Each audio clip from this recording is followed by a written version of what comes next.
Olá, meus amigos, uma boa noite a todos, sejamos todos nós bem-vindos a mais um estudo da obra O Evangelho segundo o Espiritismo.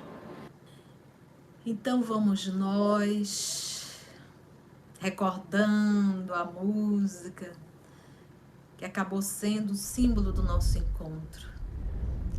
Ao anoitecer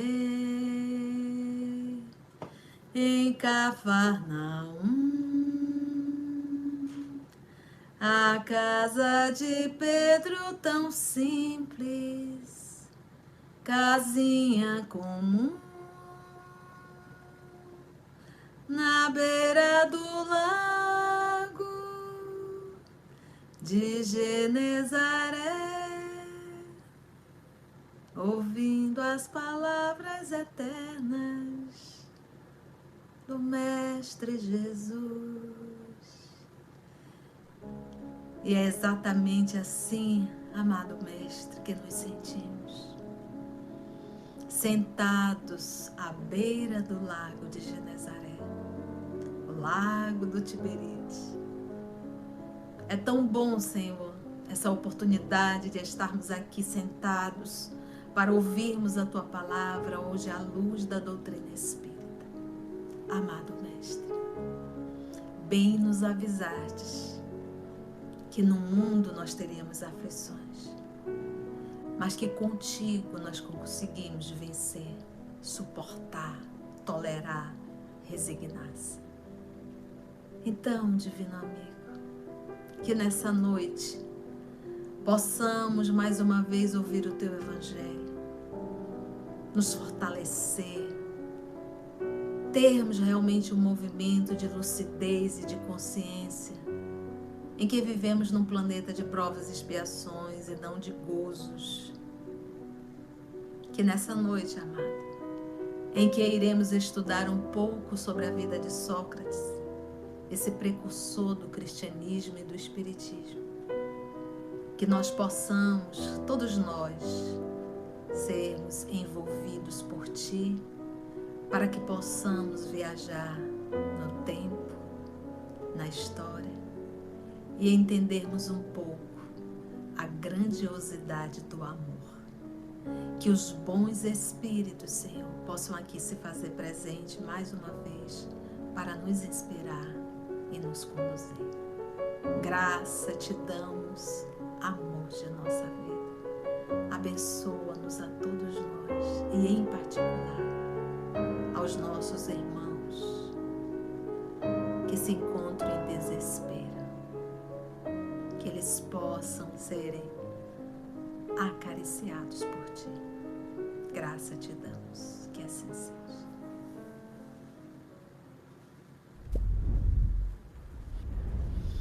Eu gostaria de fazer uma ressalva que é sempre muito bom. Nós sabemos que a psicosfera do ambiente, a densidade do ambiente, ela está de comum acordo com o grupo que está dentro desse planeta. Cada lugar tem um aspecto psíquico, a vibração do ambiente, conforme o grupo que está ali inserido.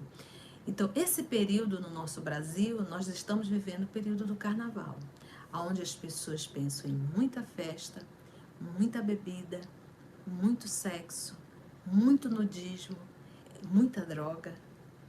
A psicosfera fica muito densa. Então, que nós possamos nos fortalecermos na prece. Essa semana nós fizemos um estudo da obra Missionário da Luz, onde nós temos o caso de um rapaz que é frequentador de casa espírita, mas que ele é uma pessoa extremamente comprometida na área sexual. Apesar dele ser um homem casado, jovem, um casamento recente, ele frequenta prostíbulos. E nesse de frequentar prostíbulo, duas entidades que viviam ali no prostíbulo acabaram seguindo ele e hoje parceiros, são parceiros. Essas duas entidades estão sempre com esse rapaz, né? Mas quando ele se direciona para a casa dele, elas já vão ficando chateadas. Por quê? Elas não conseguem entrar na casa do rapaz. Sabe por quê? Por causa da esposa. Porque a esposa é uma mulher moralizada e ali é uma casa de oração e de ação no bem. Então a casa tem uma proteção em que essas entidades não podem entrar. Elas ficam aguardando lá fora. Quando o esposo, né, o rapaz sai, se apoderam. Então a gente vê a importância da oração. E isso não é o espiritismo, isso não é novidade. O Paulo já falava que nós estamos mergulhados em uma nuvem de testemunhas. Nós vamos ver o nosso Senhor Jesus Cristo várias e várias vezes conversando e advertindo espíritos, mostrando o processo obsessivo. Então, que possamos realmente estarmos muito atentos, tá bom? Isso para tudo, tá, gente? Aqui a gente está falando de influência, mas eu também posso falar de sintonia. Né? Se eu perguntar aqui agora, em que sintonia eu estou? Se eu sou uma pessoa que vivo entristecida, eu estou entristecida e eu estou vinculada a espíritos entristecidos, encarnados e desencarnados. A gente forma uma teia e um fica alimentando o outro nesse processo de entristecimento. E isso para tudo. Cada um de nós estamos em sintonia com um grupo específico, ok? Nós estamos na introdução do Evangelho segundo o Espiritismo. Hoje nós vamos fazer Sócrates e Platão, é o item 4 da introdução. Precursores da ideia cristã e do Espiritismo. Vamos lá então? Que Jesus nos conduza. Vamos pegar aqui primeiro.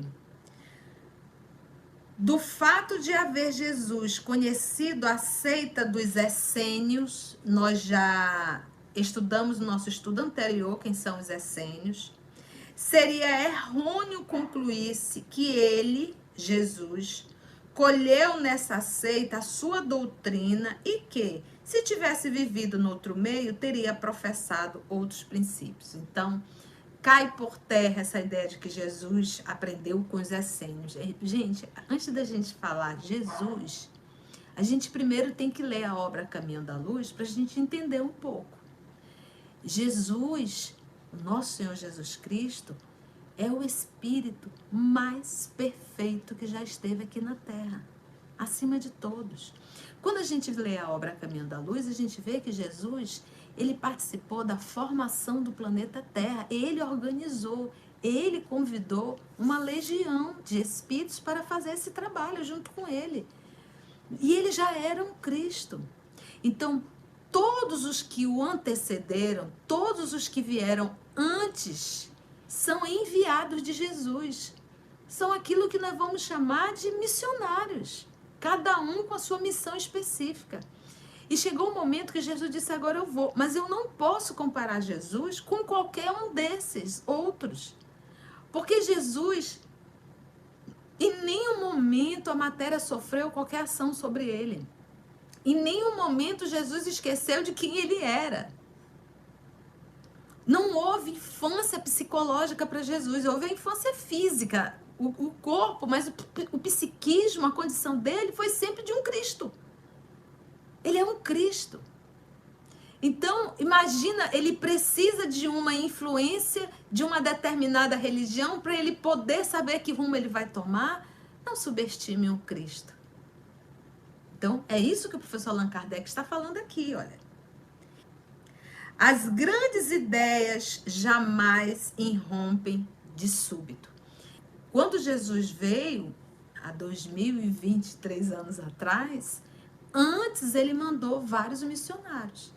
Então, quando a gente pega a Torá dos nossos irmãos judeus, nós vamos pegar todos os profetas, incluindo Moisés. Mas se nós formos um pouco para a China milenar, nós vamos pegar quantos outros? Se nós formos para a Grécia, vamos pegar quantos outros?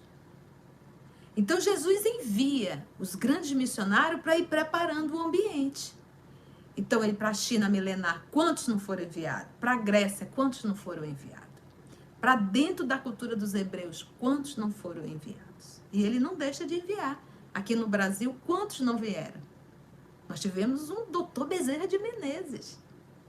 Nós tivemos o Padre Manuel da Nóbrega. Nós tivemos um Francisco Xavier. Nós tivemos uma irmã Dulce. Por isso é que Jesus chamava os discípulos, vós sois o sal da terra. O sal é aquilo que conserva, né? Que não deixa estragar. E sal é pouco. Os verdadeiros discípulos de Jesus, esses são poucos. É o sal da terra. Então, quando a gente fala desses que antecederam Cristo, seja Lao Tse, Confúcio, Krishna, Buda, todos eles são enviados do Cristo Jesus. Sócrates e tantos outros, que vinham com essa ideia. E vai ser tão interessante, foi tão sábio o professor Allan Kardec trazer aqui essa filosofia para a introdução do Evangelho. Ele vai aqui nos falar um pouco de Sócrates, mas vai colocar citações de Sócrates, que estão de comum acordo com o Evangelho segundo o Espiritismo, com a doutrina espírita, com a doutrina do Cristo Jesus. Vamos lá? As grandes ideias jamais irrompem de súbito. Jesus não poderia chegar aqui sem ter enviado nenhum. Não, foi preparando o caminho, preparando o caminho, preparando o caminho. Até ele dizer, agora eu vou. As que se baseiam, na verdade, sempre têm precursores, né? Aqueles que vão antes, né? Que lhes preparam parcialmente os caminhos. Então, mesmo a vinda do Messias, quem foi ali o precursor? João Batista. Lembra que ele saía avisando da vinda daquele, eu batizo com a água, mas esse que virá batizará com o Espírito. Tal. E ele era o precursor, ele veio antes falando. Depois, quando é chegado o tempo, Deus envia um homem com a missão de resumir, coordenar e completar os elementos esparsos, né, que estão ali espalhados, e com eles formar um corpo de doutrina. Né? Então, você pega tudo que está espalhado, todas as informações, e junta tudo. Quando a gente estuda o Espiritismo, e quando a gente estuda um pouco de Lao Tse, de Confúcio, de Krishna, de Buda, a própria filosofia socrática, quando você vai estudando tudo isso, você vê que tudo isso está no Espiritismo. Tudo está no Espiritismo. Talvez com outros nomes, mas o significado é o mesmo. E com eles formar um corpo de doutrina. Desse modo, não surgindo bruscamente a ideia, ao aparecer, encontra espíritos predispostos a aceitá-la. Por quê? Porque aquilo já vinha sendo trabalhado dentro dele. Vamos pegar nós espíritas. O espiritismo não chegou assim, cheguei. Os ensinos da doutrina, isso já tinha vida dentro da gente. Por exemplo, eu me recordo quando eu fui ler, porque agora eu estudo, né? Mas quando eu fui ler pela primeira vez o Livro dos Espíritos, eu dizia, aquilo tudo para mim é como se eu estivesse apenas recordando. Tudo aquilo ali dentro fazia muito sentido para mim. Entende? Então, ou seja, não começou ali, já começou há algum tempo lá atrás. Aqui foi só a continuidade. Isso para muitos de nós. Desse modo, não surgindo bruscamente, a ideia ao aparecer encontra espíritos predispostos a aceitá-la. Assim aconteceu com a ideia cristã, que foi pressentida muitos séculos antes de Jesus e dos essênios, e da qual Sócrates e Platão foram os principais precursores. Então, olha só, se nós formos falar de Sócrates, nós estamos falando de Grécia, Atenas, nós estamos falando, gente, 469 anos antes de Cristo. Aí eu disse assim, vou pesquisar um pouquinho, saber um pouquinho da história de Sócrates, né? E eu achei umas coisas assim interessantes, né? A primeira coisa, nós sabemos que Sócrates, ele nada escreveu.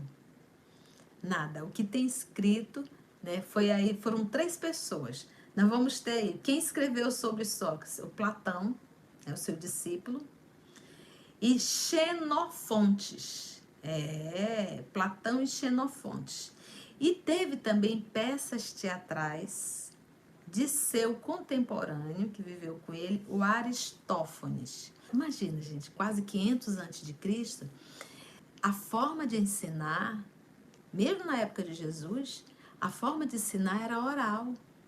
Quando surgiu a escrita, tiveram muitos estudiosos que foram contra, porque disseram assim, bem, agora ninguém vai ter mais que usar a mente para aprender, né?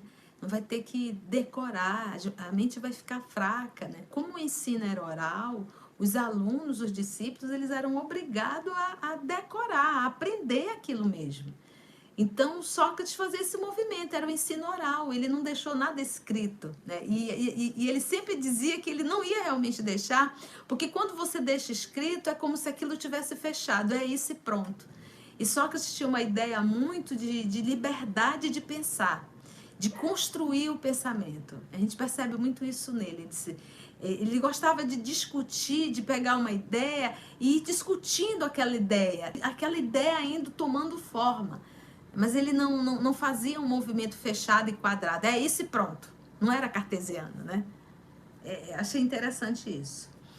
E teve uma sacerdotisa por nome de Pétia. Ela era do templo de Apolo, em Delfos. Ela falou, lá na antiga Grécia, que de o mais sábio de todos os homens seria Sócrates, né? E outra coisa engraçada não, assim, interessante, é porque a mãe de Sócrates, segundo aí os contos, ela era parteira. E teve uma vez que ele acompanhou a sua mãe num parto. Ele muito jovem, né? Acompanhou a sua mãe. E ali foi a primeira filosofia dele, que foi muito interessante. Olha o que ele falou. Vendo sua mãe fazer o parto, né, ele filosofou, abre aspas, minha mãe não irá criar o bebê, apenas ajudá-lo a nascer e tentará diminuir a dor do parto. Ao mesmo tempo, se ela não tirar o bebê, logo ele irá morrer. E igualmente, a mãe morrerá. Isso chama maiêutica, né, que é o parto. E aí ele usou esse termo, maiêutica, como o parto das ideias. Ele pegou essa cena, ele pegou e levou para a vida dele. Ele diz assim, eu apenas ensino as pessoas, ajudo as pessoas a parir.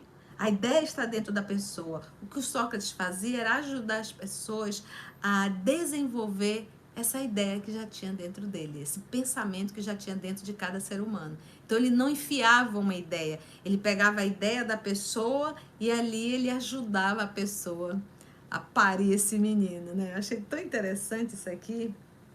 Não fundou nenhuma escola. E ele gostava de falar em locais públicos. E nunca cobrou nada.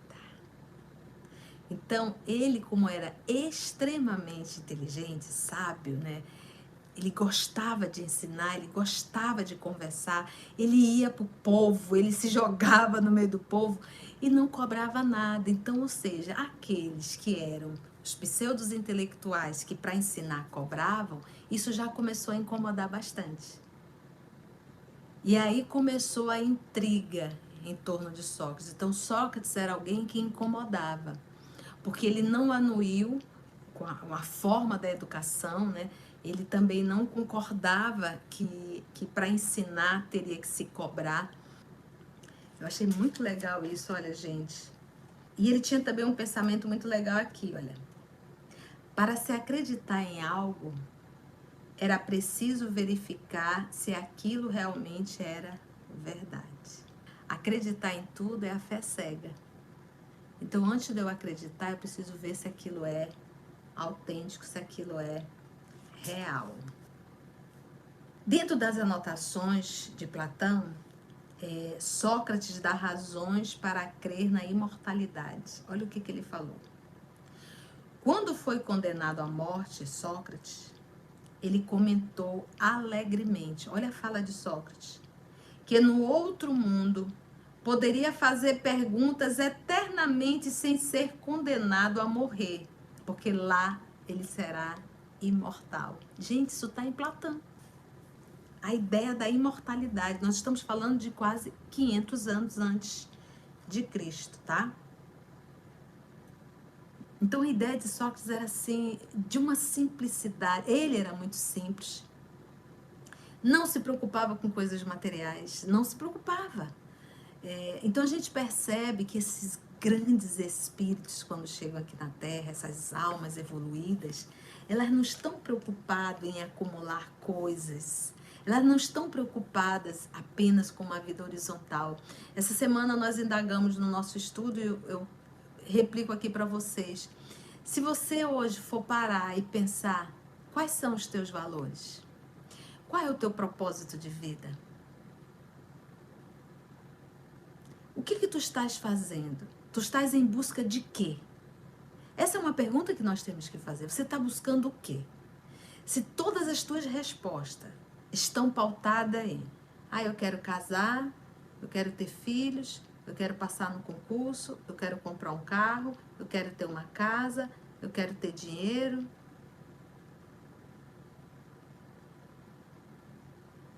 É esse o teu propósito de vida? Aonde está a tua evolução moral? Em que lugar isso está?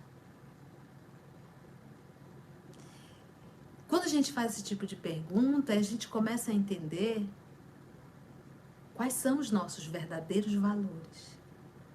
Então a gente usa as coisas espirituais, mas lá no quinto, sexto, sétimo lugar, talvez. Ele não está no topo, apesar de que ele deveria estar no topo. Porque nós somos espíritos transitoriamente no corpo físico. Então Sócrates, ele não se corrompeu. Não se corrompeu. E é isso que a gente tem que parar e avaliar. Qual é o meu propósito de vida? Por que eu estou aqui? O que eu tenho buscado no meu dia a dia? Hoje, eu tenho que parar hoje e fazer uma avaliação. Meu Deus, o que eu tenho procurado aqui na Terra? O que eu tenho buscado diariamente aqui na Terra? E verificar nessa listagem quem é que está em primeiro lugar. Eu venho refletindo tanto, sabe, gente, em determinadas situações do Novo Testamento e do Antigo. Quando a gente pega o Antigo... Hoje eu conversando com a minha irmã Estela no horário do almoço. Minha irmã, nos 10 mandamentos, nesse primeiro livro, né, psicografado, vamos dizer assim, que é uma psicografia direta, tem lá: honra a teu pai e a tua mãe. Não tem honra a teu filho e tua filha. Tem honra a teu pai e a tua mãe. Você já parou para pensar nisso? Porque mãe para com filho, pai para com filho, é instinto maternal. É Deus conduzindo para cuidar dos menores. Mas quando a gente constitui uma nova família, parece que a gente esquece os nossos pais, os nossos irmãos, as nossas irmãs. O que será que acontece com a gente? Que ingratidão é essa? Se de repente você está vivendo uma situação que você tem uma mãe no hospital, um filho em outro hospital, e eles todos dois estão numa situação muito difícil, e disser assim, você só pode escolher um, quem você escolheria para estar na cabeceira? Entende o que eu estou querendo falar? Mas a regra é: honra a teu pai e a tua mãe. Isso fica tão complexo na nossa cabeça, mas é para mostrar para a gente o quanto nós ainda estamos desassociados de uma palavra chamada sacrifício. Sacrifício. Por isso que está lá no decálogo: honra a teu pai e a tua mãe. Honra, cuida. Então, a gente começa a parar e refletir. O que eu estou fazendo aqui na Terra? O que eu tenho buscado aqui na Terra? Aonde estão os meus valores espirituais? E Sócrates não perdeu isso. Não se envaideceu. Não cobrou para ensinar. E estimulava a cada ser humano a pensar e a refletir. Acredito que a missão do Sócrates era realmente buscar a razão, sabe? De despertar a forma de construir um pensamento e de poder discernir o que é verdade e o que é falso. E isso incomodou muita gente, porque a verdade incomoda aos mentirosos. Sempre vai ser assim. Enquanto nós estivermos nesse processo de evolução, sempre será assim. Vamos ver o nosso querido professor Allan Kardec. Sócrates, assim como Cristo, nada escreveu, ou pelo menos não deixou nenhum escrito. Como ele, teve a morte dos criminosos, vítima do fanatismo, por ter atacado as crenças estabelecidas e colocado a virtude real acima da hipocrisia. Jesus foi morto por quê? Porque não anuiu com a hipocrisia farisaica. Sócrates tomou a cicuta por quê? Porque não anuiu com a hipocrisia da época. Dos pensadores da época. Nadou contra a correnteza. Nadou contra a correnteza. Contra o sistema. E colocava a virtude real acima da hipocrisia. E do simulacro, né? Que é a falsidade, né? O falso aspecto das formas. Aquele que dá muita ênfase à regra e que pega a regra para agredir, maltratar, humilhar. Entende? Numa palavra, por ter combatido os preconceitos religiosos. Então a gente vê, é espírita, cristão, mas dentro do centro espírita, tu jura que é um sacerdote da Idade Média. Uma criatura extremamente rígida, uma criatura extremamente perseguidor, né? Tá sempre ali a criticar, recriminar. Forma, apesar de estar dentro de uma religião. Jesus combatia isso, Sócrates também combateu. Então, quantas loucuras a gente não vai criando com essas benditas regras? Tia, o que a senhora está querendo dizer? Pode tudo? Não. O que eu estou querendo dizer é que você possa estar em paz com a tua consciência perante Deus. Ninguém tem paz sendo um perseguidor da vida alheia. Ninguém tem paz achando que pode administrar a vida alheia e dizer o que o outro deve ou não deve fazer. Entende? Então aqui a gente está estudando, cada um está ouvindo e cada um está pregando para si. Eu não tenho capacidade de entrar no teu mundo íntimo e modificar o que está aí dentro. Mas eu tenho plena capacidade de entrar no meu mundo íntimo. Você tem capacidade de entrar no seu mundo íntimo e trabalhar. Nós temos aqui 260 pessoas ouvindo. Quantas irão pegar esse material e isso fazer parte da sua vida?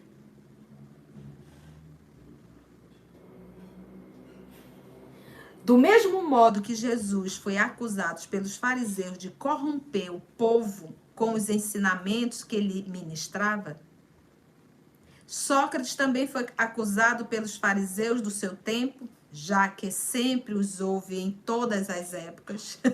O Kardec aqui tirando, né, dando uma... Todas as épocas tivemos fariseus. E temos. Estuda, mas não vive. E a gente pode até explicar um pouco isso aqui. O cidadão estuda sobre o corpo humano na área da saúde, mas tem uma vida totalmente desregrada. Apesar de ter todo... Eu digo, gente, como é que uma pessoa que estuda o corpo humano, que é da área da saúde, usa cigarro? Isso é o cúmulo da ignorância. Como é que a pessoa está na área da saúde e é um dependente químico? Como? Então, Então o fariseu estuda, mas não vive. Como é que uma pessoa que estuda aquilo que nós vamos chamar de justiça, de direitos, e na sua vida, por detrás dos bastidores, vai corrompendo tudo? Fariseus. Como é que eu posso estar aqui falando honra teu pai e tua mãe e abandono meus pais? Fariseu. Entende? Ensina, fala, prega, mas não vive.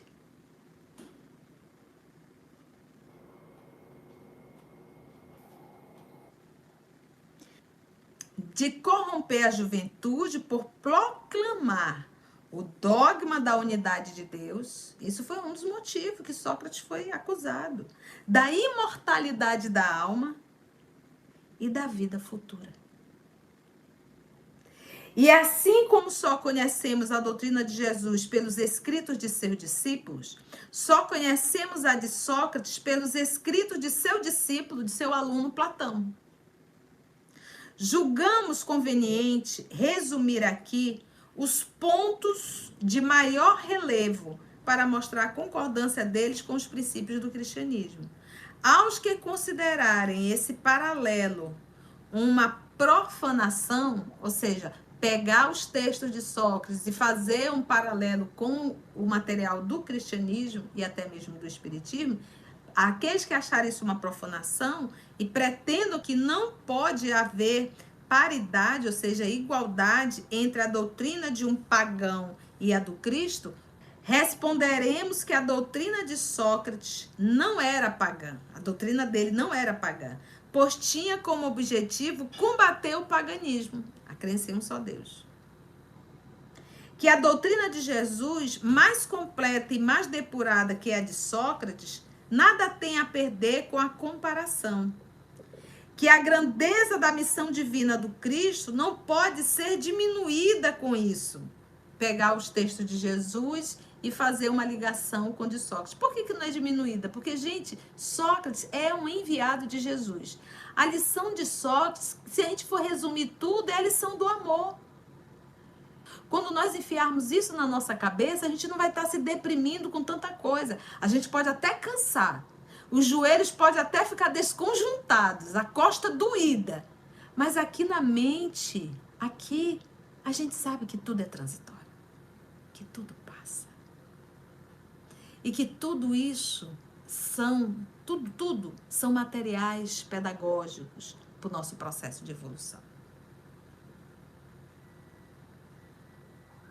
Não pode ser diminuída com isso, que além disso se trata de um fato da história, que não pode ser suprimido. Sócrates. O homem chegou a um ponto em que a luz emerge por si mesma, de sob, né, que está ali embaixo, né, sob, embaixo do alqueire. O alqueire era um cesto para ali colocar os cereais, né? Então, é hora da luz, ela tá ali embaixo do alqueire, né, do cesto, é hora dela sair, né? Está maduro bastante para encará-la, essa verdade. Tanto pior para os que não ousem abrir os olhos. É chegado o tempo de se considerarem as coisas de modo amplo e elevado, não mais do ponto de vista mesquinho e acanhado. Mesquinho e acanhado, né? Mesquinho é isso. Por quê? Porque é isso. A fé sem a razão, sem a lógica. E eu acho lindo, porque só que você pensa, reflete. Antes de tu aceitar, vê se essa verdade é realmente verdade. Vamos pensar, vamos refletir. É igual quando a gente pega a parábola de Adão e Eva. Nós temos muitas pessoas que têm certeza que existiu Adão e que existiu Eva. Que são duas pessoas. Não conseguem raciocinar e entender que aquilo ali é uma parábola. Entende? Ah, as coisas de Deus não se explicam. Não, se explica. Por isso que ele nos deu razão e lógica. Então, o livro Gênesis é um livro dos nossos irmãos hebreus. E eles sabem que é uma parábola. A Idade Média transformou tudo aquilo em realidade. Como também quiseram enfiar a goela abaixo, que o Sol rodava em torno da Terra.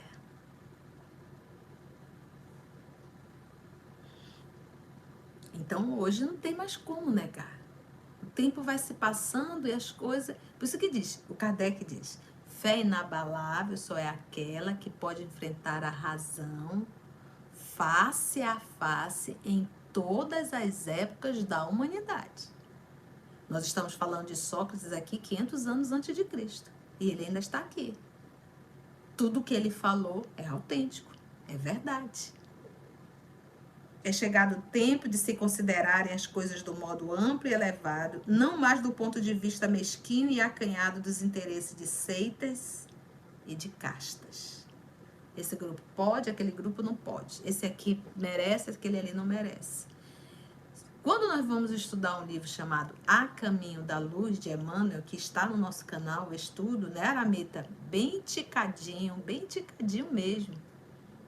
Fizemos esse estudo, Aramita pesquisava, Carlinha pesquisava, muito material ali dentro. E o que nós vamos ver? Lá explica como surgiu o politeísmo. Os nossos irmãos egípcios iniciados do Egito, os mestres, vamos dizer assim, eles sabiam da existência de Deus, de um Deus. Eles sabiam a existência de um Cristo e sabiam da existência de espíritos que assessoravam esse Cristo. Aí eles disseram, como que nós vamos explicar isso para o povo ignorante, para a massa? Vamos facilitar o entendimento. Vamos dizer para eles que existem vários deuses. O materialismo surgiu dentro do hindu, na Índia. Então, a gente precisa conhecer um pouco a história e isso nos dá, nos convida a sermos mais adultos. Nos convida a pensarmos de forma mais ampla e deixarmos de pensarmos como criancinhas.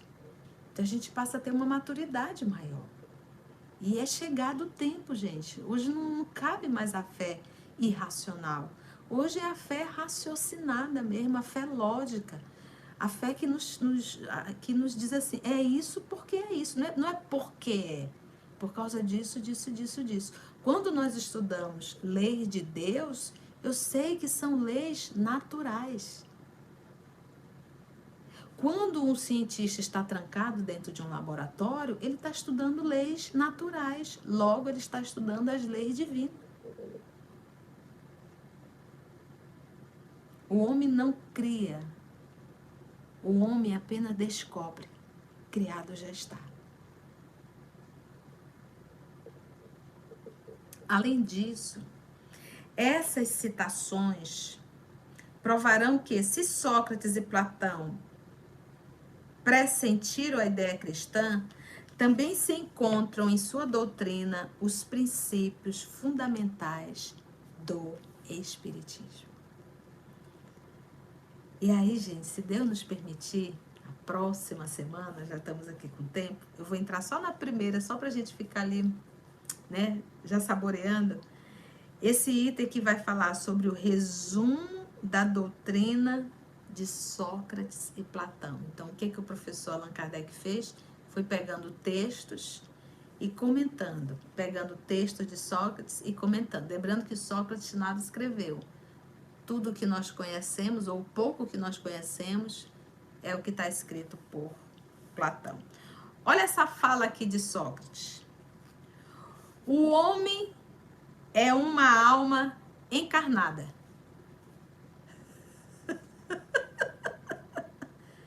(500 antes de Cristo). O homem é uma alma encarnada. Antes da sua encarnação, existia unida aos tipos primordiais, olha o termo que ele usava, as ideias do verdadeiro, do bem e do belo. Separa-se deles encarnado e, recordando o seu passado, é mais ou menos atormentada pelo desejo de voltar a ele. Olha só. O homem é uma alma encarnada. Antes da sua encarnação, existia unida aos tipos primordiais as ideias do verdadeiro. Sim, porque quando a gente está desencarnado, a gente tem aparentemente a consciência, porque tem, tia, todos nós quando estamos desencarnados temos consciência de que somos um espírito? Não. Porque grande parte de terrícolas ao desencarnar permanecem em estado de perturbação. Tia, como é que eu vou poder saber se eu vou ficar em estado de perturbação? É só fazer a listinha dos teus valores. Se tu estás aqui na Terra buscando apenas aquelas coisinhas que eu falei ainda há pouco, sem te preocupar com a tua moralização, com a tua evolução, com a tua espiritualidade, você vai ser mais um atormentado no mundo espiritual. Ai, tia, mas eu não faço mal a ninguém. Está fazendo bem? Porque só o fato, diz o Livro dos Espíritos, se nós não estamos fazendo o bem, isso já é um mal. Porque como eu posso não fazer o bem dentro de uma humanidade aonde estamos mergulhados em um rio de lágrimas? Seria um ato de muita indiferença. Entende? Isso já é um mal. Então, nós temos que entender isso. Então, para que eu possa ter, no mundo espiritual, consciência, lucidez, acordar bem no mundo espiritual, despertar, porque a morte é um sono. Morrer é aquele... Se você não teve a oportunidade daquele desmaio, você dá aquela apagada, isso é a morte. À noite, quando você vai dormir, você não dá aquela apagada, aquele momento que você morre, né? Todas as noites a gente treina um pouco para a morte. A pergunta que eu tenho que fazer é: como é que eu vou acordar do outro lado? Qual é a minha condição do outro lado? Por quem eu serei acolhido e recebido no mundo espiritual?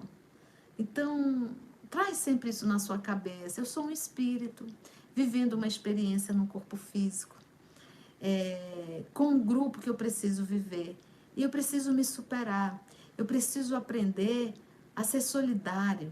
Eu preciso aprender a largar, abrir mão dessa coisa chamada egoísmo, que teve a sua origem lá no instinto de conservação, em que eu queria tudo para mim. Aqui eu tenho um doce cachorro, Bob Marley e o Simba. Ele já tem instinto de conservação. E você não vai ver um animal querendo dividir o prato dele. Ele não faz isso, né? Aqui eu tenho que passear com um e com o outro. Todos os dois querem ir ao mesmo tempo. Você não vai ver um cachorro dizer: não, pode ir, depois eu vou. Vai lá, Bob, eu fico aqui, eu sou o Simba. Não vai. Porque eles são irracionais e eles estão imbuídos apenas do instinto de conservação. Eles querem tudo para ele. Nós não. Nós já temos o poder do discernimento e da escolha. Então, eu não posso estar sendo conduzido 100% só pelo instinto de conservação sem usar a razão. E só o instinto de conservação é egoísmo. E a gente passa do instinto de conservação, porque o instinto de conservação, se eu colocar aqui uma quantidade de ração para um, uma quantidade de ração para o outro, ele vai comer. Ele pode até comer do outro, mas se eu colocar de novo, ele já não vai conseguir comer.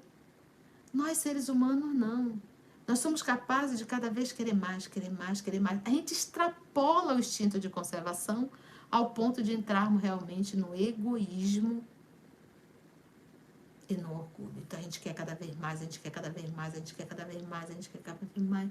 E a gente cria fortunas e milhões e milhões.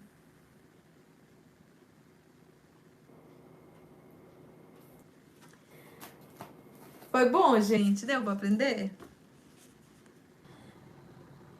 Vamos então nos colocarmos, respirar profundamente. Inspira, ó, puxa o ar pelo nariz. Retenha-se alguns segundos e solta bem devagar pelos lábios entreabertos. Vamos lá, faz esse exercício, que isso vai oxigenar a tua máquina cerebral. Isso é bom, isso relaxa. Vamos lá, inspira, retém e solta o ar. Bora lá?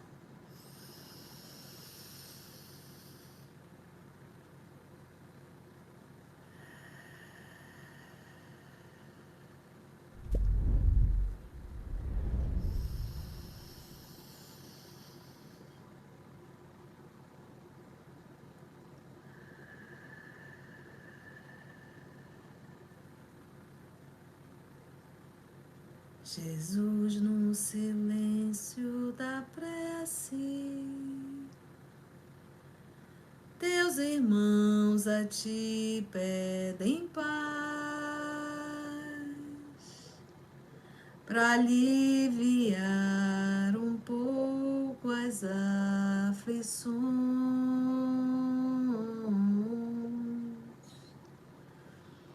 Senhor, enxuga nosso pranto, precisamos do teu amor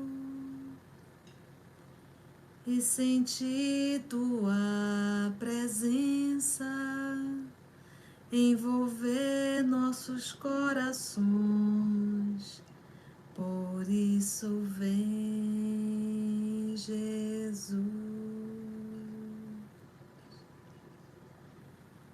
e ao teu encontro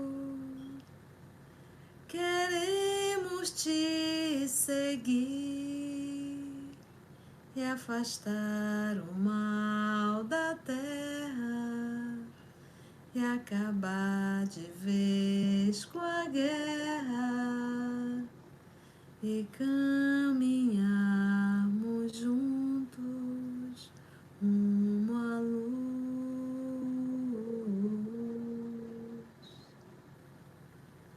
E ir ao teu encontro.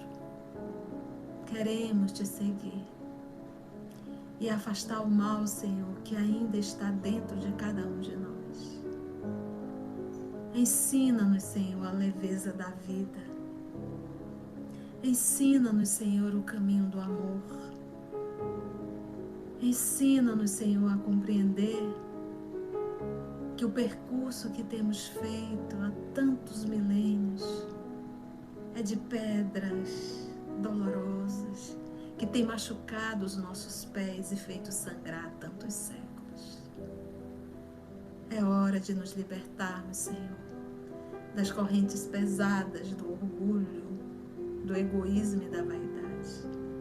Ensina-nos, Senhor, que o antídoto de tudo isso é o sacrifício. É sermos servos de Deus e realizarmos sempre a vontade dEle.